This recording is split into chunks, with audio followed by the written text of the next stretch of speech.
Hi అండి, అందరికీ నమస్కారం. వెల్కమ్ బ్యాక్ టు సర్వలక్ష్మీస్ వంటిల్లు. ఈ రోజు వీడియోలో మనం ఒక స్వీట్ ఐటమ్ పనసపూలు ఎలా చేసుకోవాలో చూద్దామండి. ఎప్పుడు చేసినా కానీ పర్ఫెక్ట్గా వస్తుంది. పక్కా కొలతలతో చూపించాను. మన ఛానల్ని ఎవరైనా ఫస్ట్ టైం చూసినట్టయితే తప్పకుండా సబ్స్క్రైబ్ చేసుకోండి. మరి ఇంకెందుకు ఆలస్యం, ఈ పనసపూలు ఎలా చేసుకోవాలో చూసేద్దాం.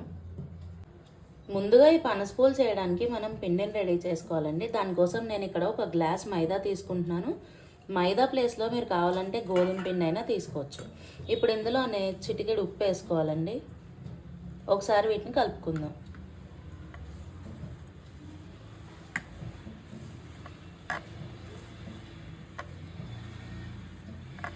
ఇప్పుడు ఇందులో ఒక టేబుల్ స్పూన్ దాకా నూనె వేసుకుందాం అండి.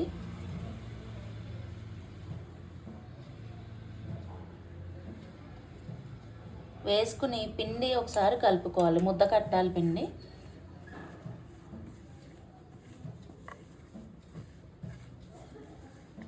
నేను ఈ వీడియోలో చెప్పే మెజర్మెంట్స్ అన్నీ కూడా స్టాండర్డ్ మెజర్మెంట్స్ అండి. మీరు ఎన్ని చేయండి, ఎప్పుడు చేయండి, పర్ఫెక్ట్గా వచ్చి తీరుతాయి. చూడండి, ఈ విధంగా మొత్తం పిండి అంతా కూడా నూనెతో ఇలా బాగా కలుపుకోవాలి.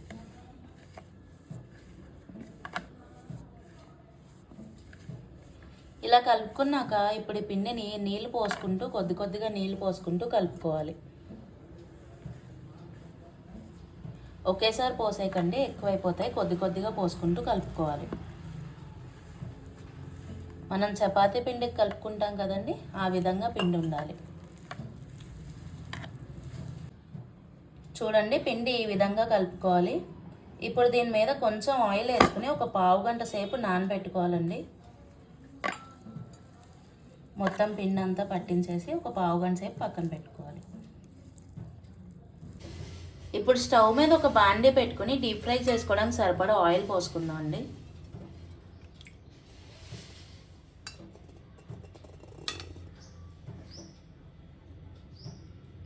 ఇది వేడయ్యేలోపు మనం పనసపూలు ఒత్తుకుందాం. ఇప్పుడు ఈ విధంగా నానిన పిండిని మనం పనసపూలుగా ఒత్తుకుందాం అండి. ఎలాగో చూద్దాం. ఇప్పుడు కొంచెం పిండి ముద్దను తీసుకుని వీడియోలో చూపించిన విధంగా ఒత్తుకోవాలి. చూడండి, ఇలా చేసుకున్నాక ఇప్పుడు మనం ఈక్వల్ పార్ట్స్గా డివైడ్ చేసుకోవాలి.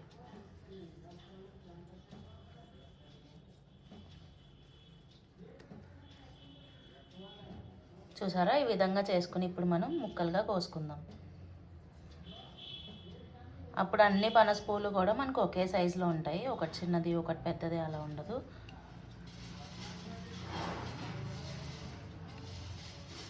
ఇలా చేసుకున్నాక ఇప్పుడు ఒక్కొక్క పార్టీషన్ తీసుకోవాలి. ఇలా రౌండ్గా చేసుకుని పక్కన రెడీగా పెట్టేసుకుందాం. ఇప్పుడు ఒక్కొక్క పిండి ముద్దని తీసుకుని మనం పనసపూలుగా రోల్ చేసుకోవాలండి. వీడియో క్లిప్లో చూపిస్తున్న విధంగా రోల్ చేసుకోవాలి. కొద్దిగా పొడిపిండి చల్లుకుని రోల్ చేసేసుకోవడమే. ఏ థిక్నెస్లో రోల్ చేసుకోవాలో ఏంటో కూడా చూపిస్తాను. ఇందాక మనం నూనె వేసి కలుపుకున్నాం కదండి పిండిలో, అందుకని అసలు ఈ పనసపూలు అంటుకోవు. చూడండి, ఈ థిక్నెస్లో రోల్ చేసుకోవాలి. ఇప్పుడు ఇలా ఒత్తుకున్నాం కదండి, దీన్ని కట్ చేయాలి. వీడియో క్లిప్లో చూపిస్తున్న విధంగా కట్ చేయండి, కరెక్ట్గా మధ్యలోకి. ఎడ్జెస్ మాత్రం కట్ చేయకండి. మరీ వెడల్పుగా కాకుండా మరీ సన్నగా కాకుండా మధ్య రకంగా కట్ చేసుకోవాలి.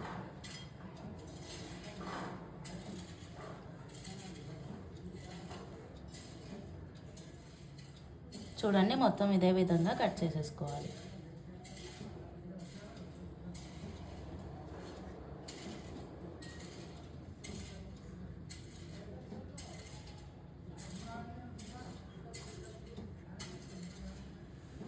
ఇప్పుడు ఇలా కట్ చేసుకున్న దాన్ని ఫోల్డ్ చేసుకోవాలండి. చూడండి, వీడియో క్లిప్లో చూపించిన విధంగా ఫోల్డ్ చేసుకోవాలి. మనకి ఎదరికి ఇలాగా రౌండ్గా ఫోల్డ్ చేసేయడమేనండి.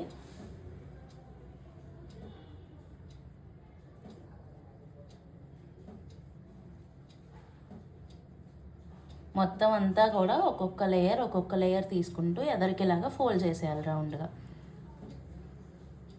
ఇలా చేయడం వల్ల మనకి డీప్ ఫ్రై చేసుకుంటాం కదండి, అప్పుడు మనకి పొరలు పొరలుగా విడిగా వస్తుంది. చూసారా, ఈ విధంగా చేసుకోవాలి. ఎక్సెస్గా ఉన్న సైడ్స్ కట్ చేసేసేయాలి. ఇంతేనండి పనస్పూల్ ఫోల్డింగ్. చూసారా, ఈ విధంగా చేసుకోవాలి. చూడండి, ఈ విధంగా మొత్తం పువ్వులన్నీ కూడా రోల్ చేసేసుకున్నాను. ఇప్పుడు మనం వీటిని ఫ్రై చేసుకోవాలి. ఇక్కడ మనకి నూనె మీడియం హీట్లో ఉంటే సరిపోతుందండి, ఎక్కువ వేడెక్కర్లేదు. అలానే మనం వీటిని మీడియం ఫ్లేమ్లోనే వేయించుకోవాలి.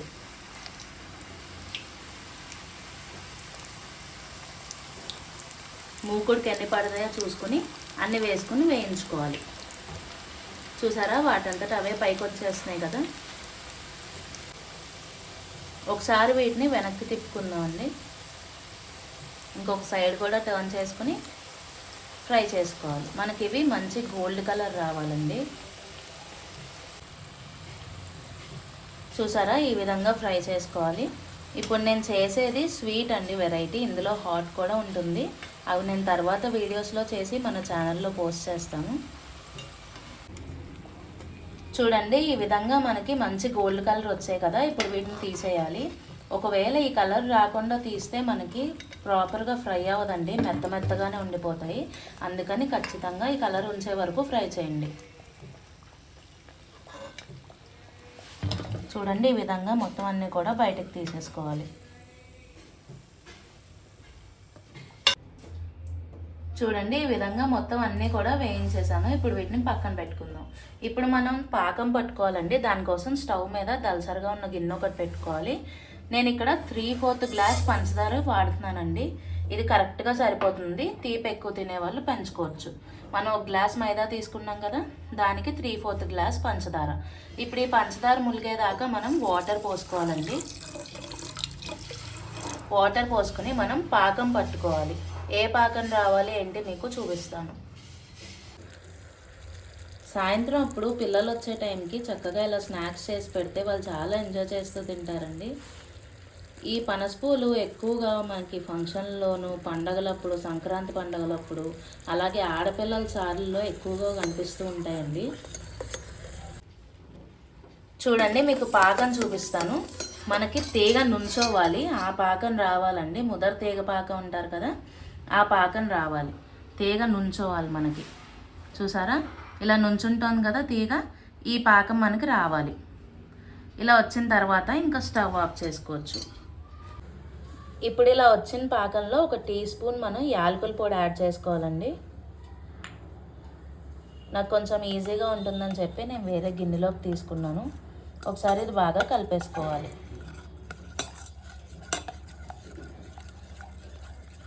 ఇప్పుడు ఇందులో మనం రెడీ చేసి పెట్టుకున్న పనసపూలు ఉన్నాయి కదండి, అవి వేసుకోవాలి. ఒక్కొక్కటిగా వేసుకుంటూ మనం జస్ట్ పాకం పట్టించాలండి, ఎక్కువసేపు ఉంచకూడదు. అవి మెత్తపడిపోతాయి. జస్ట్ అటు ఇటు తిప్పేసి తీసేయడమే. ఎక్కువసేపు ఉంచితే మాత్రం మెత్తపడిపోతాయండి. ఊరికే పంచదార పాకం పట్టించేంత వరకే ఉంచాలి. చూసారా, అటు ఇటు తిప్పేసి తీసేయడమే.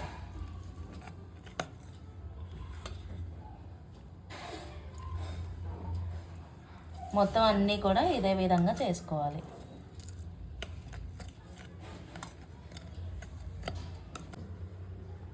అంతేనండి, ఈజీ అండ్ టేస్టీ పనసపూలు రెడీ అయిపోయాయి.